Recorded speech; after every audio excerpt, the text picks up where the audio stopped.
Bonjour et bienvenue dans l'ivresse du moment, mon journal de lecture, où je parle des 3 derniers livres qui m'ont occupé. Aujourd'hui, 2 livres de poésie et un livre qui évoque la poésie, qui évoque d'autres arts, qui évoque l'histoire, qui évoque une année, l'année 1913.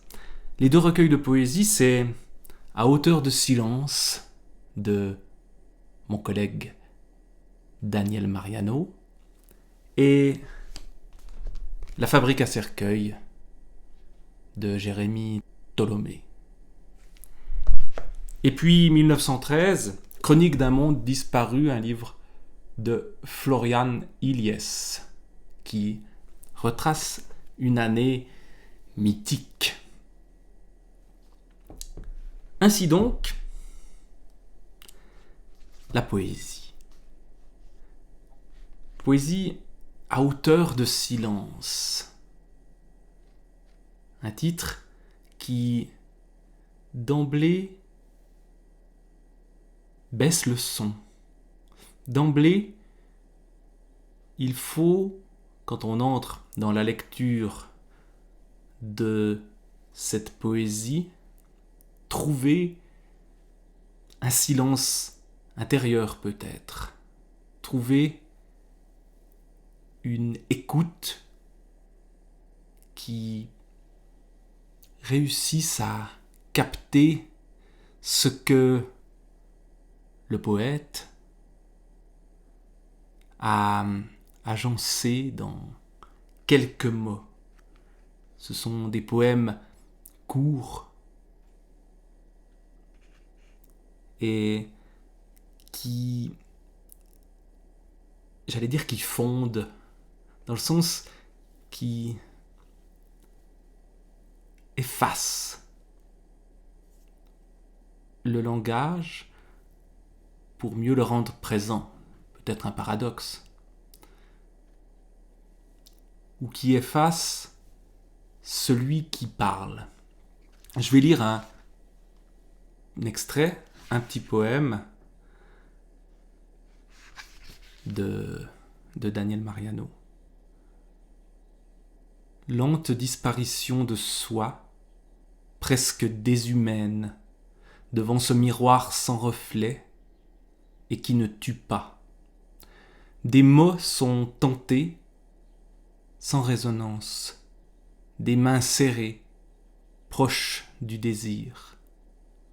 Dans l'étau du temps, tout semble se glacer et porter d'autres signes, à ravir ces mots, afin de les préserver de l'oubli et des dents.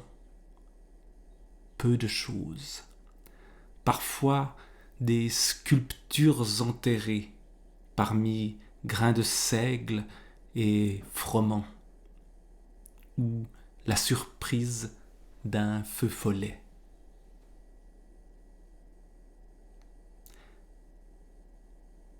Lente disparition de soi. L'effacement peut-être de celui qui écrit sur une plage en Italie, comme me le disait Daniel. Est-ce que ce texte a été écrit sur une plage en Italie ? Je n'en fais que l'hypothèse. Peu importe, le poète disparaît. Lente disparition de soi, presque déshumaine. On voit l'étiolement, la disparition, le déshumain, déshumaniser, le verbe est utilisé, déshumaine. L'adjectif, lui, est beaucoup plus rare, mais presque déshumaine. Et lente disparition de soi, donc on s'efface, mais pas tout à fait. Le mot presque est très fréquent dans ces poèmes de Daniel Mariano. Quelque chose a peut-être lieu. Et ça continue dans cette espèce de flou, devant ce miroir sans reflet et qui ne tue pas. Donc la disparition de soi n'est pas la mort. Des mots sont tentés. Voilà peut-être la définition de la poésie. Des mots sont tentés, sans résonance, des mains serrées, proches du désir. Pas tout à fait le désir, proche du désir. Toujours une distance. Dans les taux du ton, tout semble se glacer. Encore une fois, semble. Ce qui a lieu a-t-il vraiment lieu? Et porter d'autres signes? Est-ce que derrière ces mots tentés, il y aurait autre chose de proche du désir? Et puis, après le mot vient le mot mort, à ravir ses morts. Double sens du verbe ravir peut-être aussi.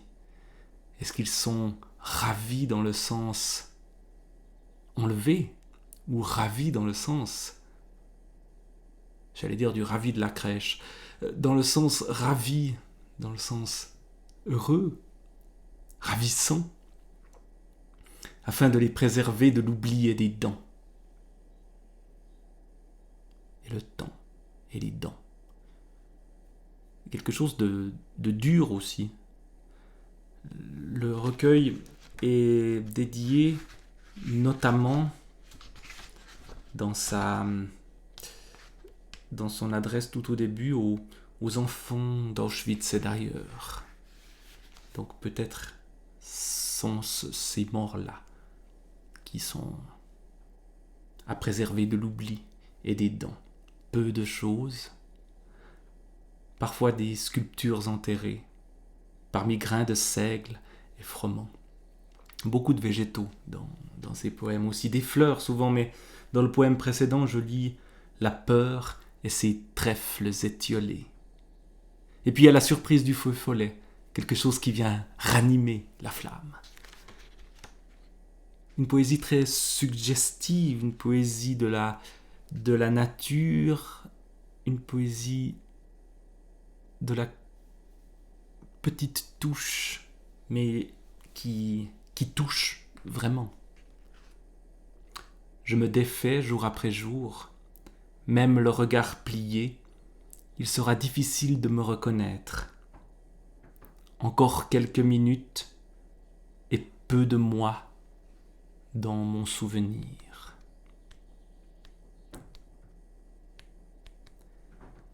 Il y a aussi dans ce livre des... je sais pas comment on appelle ça, des dessins ou des... il y a bien un terme qui a dû être utilisé. Des aquarelles, ce sont des aquarelles de Daniel Mariano. Vous voyez cette fleur qui me semble tout à fait correspondre à cette poésie-là. Une fleur noire, il y a une noirceur, mais il y a une fleur quand même.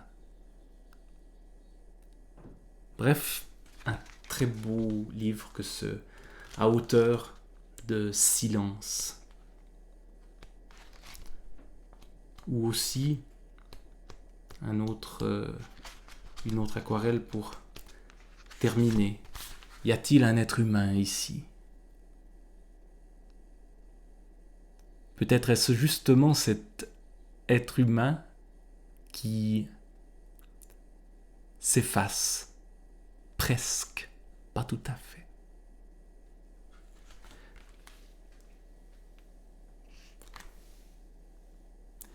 Passons à un deuxième recueil de poésie. Je ne sais pas si ce terme recueil est un bon terme, je ne crois pas. Ici, on nous parle de bookleg. Bon, le terme anglais est-il plus satisfaisant? Là aussi, voilà, disons un livre de poésie. Même si c'est un tout petit livre, ici, celui de Daniel Mariano est très bref aussi. La fabrique à cercueil de Jérémie Tholomé. Jérémie Tholomé, je le côtoie un tout petit peu à travers les ateliers d'écriture de François Bon, auxquels nous avons participé, et puis aussi par sa chaîne YouTube où il lit des poèmes très souvent, les siens et ceux d'autres. Donc Jérémie Tholomé est un poète belge né en 1986. Il écrit des textes pour l'oralité en claquant les mots comme Charles Bronson joue du flingue et de l'harmonica dans un western spaghetti, convoquant sur scène ceux qui semblent ne jamais apparaître sur la pellicule de la vie. C'est une poésie, celle de Jérémie Tholomé, très éloignée, semble-t-il, parce que peut-être pas tant que ça, de celle de Daniel Mariano, une poésie qui s'ancre dans un autre monde, le monde du travail, qui aussi va plus directement s'engager dans une action sociale ou politique même, et qui va beaucoup plus aussi utiliser le langage courant ou le langage sclérosé qu'on entend partout dans le monde de l'entreprise, dans le monde politique, dans le monde médiatique, mais pour le détourner, pour le montrer dans ce qu'il a de sale, et pour défendre une parole qui transcende ce langage-là. Et cette parole-là, c'est la poésie aussi. Là aussi, je vais lire un des poèmes de Jérémie Tholomé. C'est le poème 11, dans les bureaux du chômage. J'ai croisé des Émilie Artaud et des Antonin Dickinson dans les bureaux déshumanisés du chômage. Là, je m'arrête déjà, parce que ce déshumaniser rejoint le déshumain de Daniel Mariano. Donc, cette idée que nous vivons dans un monde déshumanisé, que ce soit dans les bureaux du chômage ou après Auschwitz chez Daniel, cette déshumanisation est ce qui suscite la poésie pour une réhumanisation, pour du réhumain, je ne sais pas comment dire ça, c'est pas très joli, mais sans doute que la poésie peut presque redonner vie, redonner humanité. Avec Émilie Artaud et Antonin Dickinson, évidemment, des poètes mêlés, il y en aura d'autres juste après. Emily Dickinson, d'ailleurs, si je continue à faire un peu de la comparaison, est également citée en exergue dans le livre de Daniel Mariano, où tout oiseau a l'audace d'aller, où l'abeille joue sans gêne, l'étranger avant de frapper doit balayer les larmes. Emily Dickinson. Mais revenons à Émilie Artaud et Antonin Dickinson. J'en ai croisé des Émilie Artaud et des Antonin Dickinson dans les bureaux déshumanisés du chômage, jonglant vaille que vaille avec un tas de papiers, pourtant dûment complétés, jurant leur grand Dieu que la poésie est aussi un métier.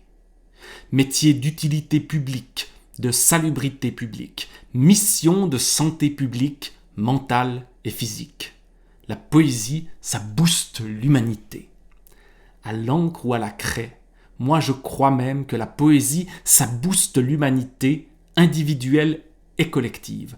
Les poèmes se recyclent, se transforment. Les poèmes n'ont pas d'impact carbone ou si peu. Et en cas de naufrage de l'humanité, on ne verra jamais d'oiseaux les plumes engluées dans un poème.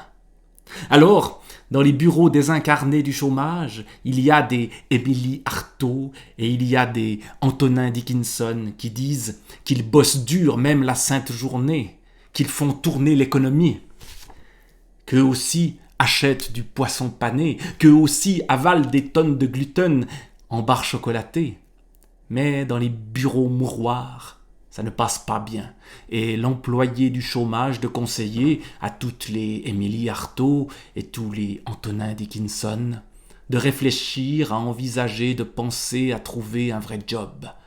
Et qu'écrire, ils pourront toujours le faire sur le côté, après s'être acquittés de leur quota d'aliénation à la section menuiserie ou à la section clous et assemblage.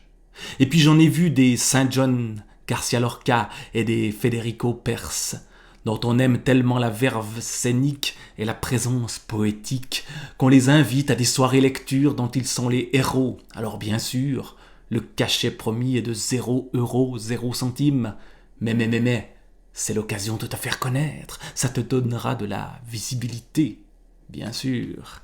Toi, tente le coup à la boulangerie. Promets à la boulangère de parler d'elle à tes amis, de poster une photo du pain sur Instagram, hashtag bon pain d'antan, hashtag testé et approuvé. Allez, si elle te fait le pain au bleu, l'univers le lui rendra en like et autres j'aime sonnants et trébuchants. Ça marcherait, vous pensez?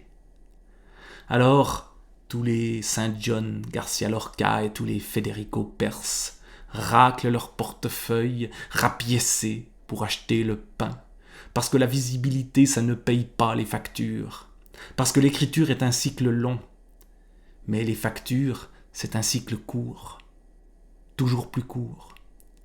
Alors après le turbin, à la fabrique à cercueil, plutôt que de scroller sans fin sur les sites de désinformation en continu, tu voudrais te mettre un peu d'Émilie Artaud sous les yeux, un peu d'Antonin Dickinson dans le cœur.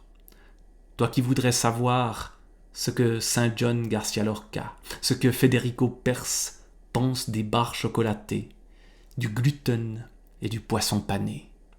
Tu resteras bientôt sur ta faim, parce qu'Émilie Artaud, Antonin Dickinson et tous les autres sont morts depuis belle lurette, étouffés sous un tas de papier, pourtant dûment complétés, ou flingués par la boulangère, qui voulait être payée. La condition concrète de la poésie et le discours que l'on porte sur cette poésie comme un à côté, un divertissement, un détail. Or, les poètes ne considèrent pas que la poésie est un à côté. Même si Jérémie Tolomé n'est pas que poète, comme Daniel Mariano ne l'est pas non plus. Mais défendre la poésie et lui donner la place qui devrait être la sienne, voilà un combat à mener. Quand je dis poésie, chez Jérémie Tolomé, ça prend plusieurs formes. Ça peut être des blocs de prose comme ici, ou ça peut être de la prose espacée comme ici, qui me rappelle un exercice qu'on avait fait dans les ateliers d'écriture de François Bon. Il est possible que l'origine soit à trouver chez Jacques Roubaud, je crois. Il y a de la poésie qui est sous forme de vers libre, etc. Il y a des choses très très innovantes en matière de forme, ou la ligne qui sépare les blocs de prose, qui font penser d'ailleurs à un autre poète. Oui, je pose la question avant poète, qui est Joseph Pontus et son À la ligne, qui ne peut pas ne pas avoir été une des références de Jérémie Tolomé. Peut-être pas de Daniel Mariano. Il est possible d'ailleurs que je lui fasse tout bientôt découvrir Joseph Pontus. Mais voilà, deux mondes poétiques qui sont en apparence très différents, mais qui sont tout aussi nécessaires l'un que l'autre. Troisième livre, où il est aussi question de poésie, mais pas seulement, 1913, Chronique d'un monde disparu, de Florian Illies, qui est un historien de l'art, journaliste et écrivain allemand. Né en 1971, donc on n'a que des gens qui sont assez jeunes. Tolomé, Jérémie, est le plus jeune d'entre eux, et Daniel Mariano a 10 ans de plus que Jérémie Tolomé, et Florian Illies a encore 50 plus. Donc parler de gens vivants, ça fait aussi du bien, même si là il est question de gens qui sont plus parmi nous. Dans ce 1913, qu'est-ce que c'est que 1913 ? Je vais vous lire le tout début. C'est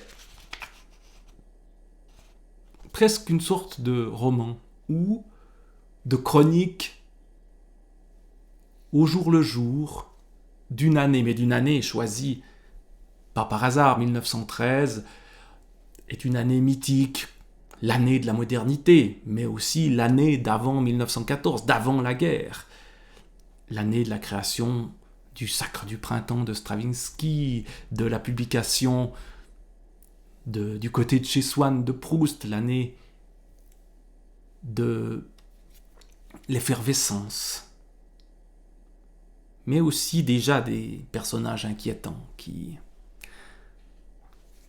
attendent tapis dans l'ombre. Ça commence comme ça. Janvier.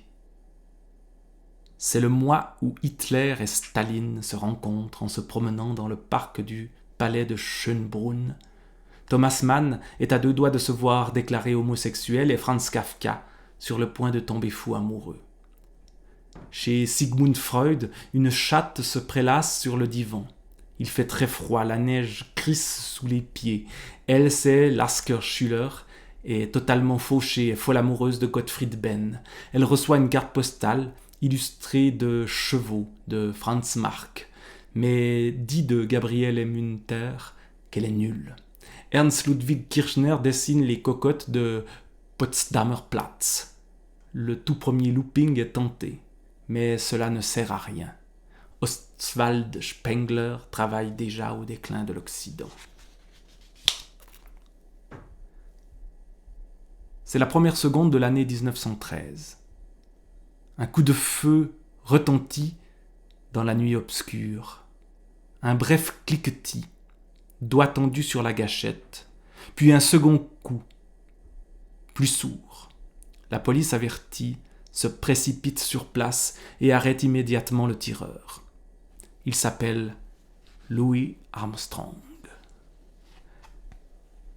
Ce que l'on voit d'emblée dans ces quelques lignes, c'est une foule de personnages qui sont souvent des artistes, mais aussi des hommes politiques comme Hitler et Staline, qui en 1913, pendant peu de temps, début de l'année 1913, se trouvent tous deux à Vienne et se baladent dans le même parc.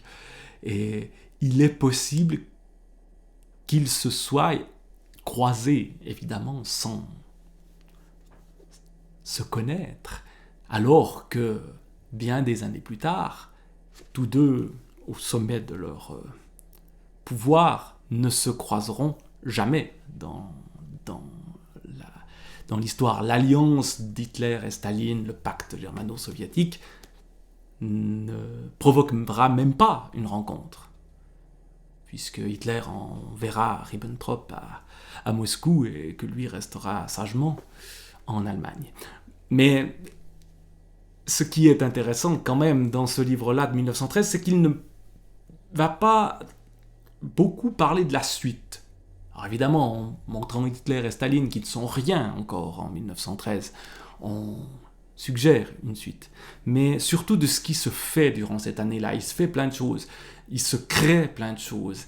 Et on est dans un moment de tension qui, avant d'arriver à la tension guerrière, l'année suivante, est une tension entre la modernité qui se manifeste et les forces plus traditionnelles qui refusent cette modernité.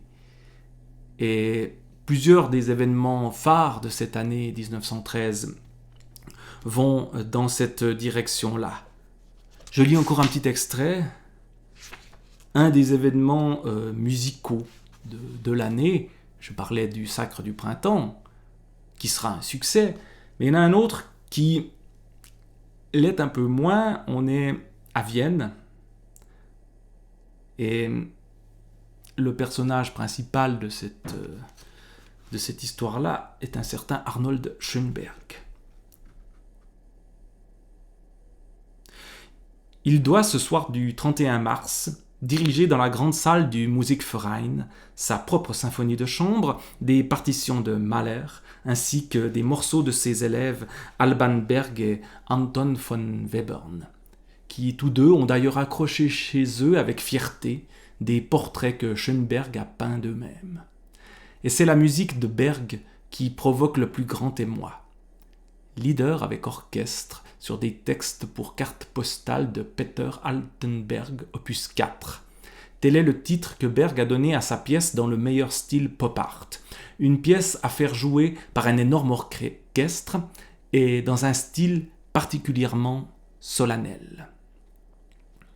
Tout cela met le public en fureur, sifflets, fous rires, déchaînement des trousseaux de clés, ces mêmes trousseaux que l'on avait déjà emportés à l'occasion du précédent concert de Schönberg au mois de février et qui n'avaient pas servi alors. Sur quoi Anton von Webern bondit de son fauteuil et se met à hurler que la clique ferait mieux de la boucler et de rentrer chez elle. Moyennant quoi, la clique entière lui répond que quiconque apprécie une telle musique relève de Steinhof. Steinhof, c'est l'asile psychiatrique de la ville où Peter Altenberg se trouve justement à ce moment-là. Le diagnostic du public, une musique de cinglé sur des textes d'un cinglé. Il existe toutefois, cela doit être dit, une photographie d'Altenberg à l'époque de son séjour au Steinhof, sur laquelle on le voit à côté de son infirmier, le dénommé Spatzek. Altenberg, face à l'objectif, semble détendu, serein. Le cliché donnant puissamment l'impression que Spatzek, l'infirmier, est des deux, le malade mental. Le commentaire qu'en donna Altenberg, aliéné et gardien d'asile, ne permet pas de décider en toute certitude qui est qui. Schönberg cesse de diriger l'orchestre et hurle en direction du public que tout fauteur de trouble sera exclu de la salle par la force, une déclaration qui déclenche un vacarme proprement infernal.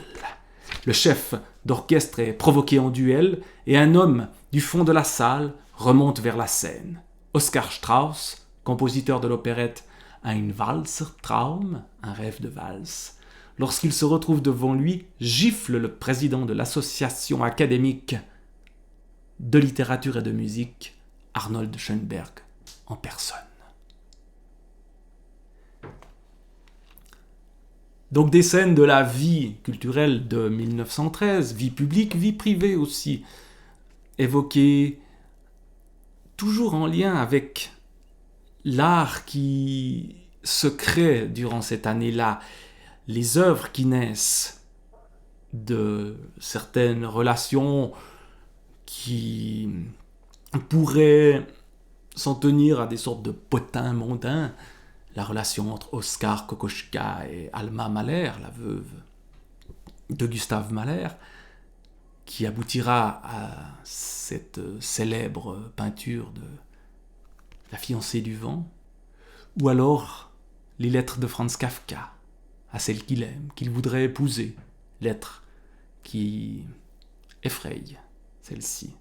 Et puis beaucoup d'autres relations, tout un univers, tout un monde disparu, recréé à travers ce livre qui donne envie d'aller voir plus précisément ses œuvres. La poésie de Rainer Maria Rilke, par exemple, qui est aussi évoquée. La peinture d'Egon Schiele et bien d'autres. Donc, 1913, une année à